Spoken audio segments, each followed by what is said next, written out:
ఎన్ని కుట్రలు చేసినా, ఎంతగా ఇబ్బందులు పెట్టినా కూడా ఖచ్చితంగా స్థానిక సంస్థల ఎన్నికల్లో ప్రతి చోట వైఎస్ఆర్ కాంగ్రెస్ పార్టీ తరఫున జెండా ఎగరేయాలి. ఇది మాత్రం ప్రతి ఒక్కరూ గుర్తుపెట్టుకోండి. ఎక్కడైనా ఏకగ్రీవం జరిగింది అని అంటే మాత్రం దాన్ని నేను చాలా సీరియస్గా తీసుకుంటాను. ఇది మరొకసారి మళ్ళీ చెప్తా ఉన్నా.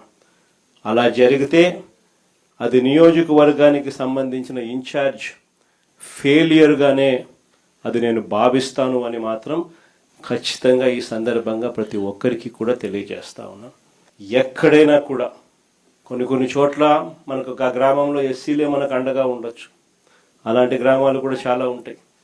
కానీ ఖచ్చితంగా ఆ గ్రామంలో ఆ ఎస్సీల నుంచి అయినా క్యాండిడేట్ రావాలా, స్థానిక సంస్థల ఎన్నికల్లో పోటీకి సిద్ధం కావాలా, ఆ క్యాండిడేట్కి సపోర్ట్ మీరు చెయ్యాలి, ఆ క్యాండిడేట్కి అనిపించాలి నాకు వైఎస్ఆర్ కాంగ్రెస్ పార్టీ తోడుగా ఉంది, నా ఎమ్మెల్యే క్యాండిడేట్ నా చెయ్యి విడవలేదు, ఊర్లో డామినేషన్ నేను తట్టుకోగలుగుతాను, నిలబడగలుగుతాను అని చెప్పి ఆ క్యాండిడేట్కి అనిపించాలి.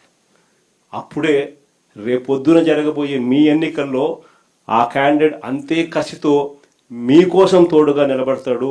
మీరు ఆ క్యాండిడేట్ గెలుపు కోసం ఎంత తోడుగా నిలబడతారో ఇప్పుడు ఇది ప్రతి ఒక్కరూ గుర్తెరగమని చెప్పి ప్రతి ఒక్కరికి కూడా ఈ సందర్భంగా తెలియజేస్తా ఉన్నా.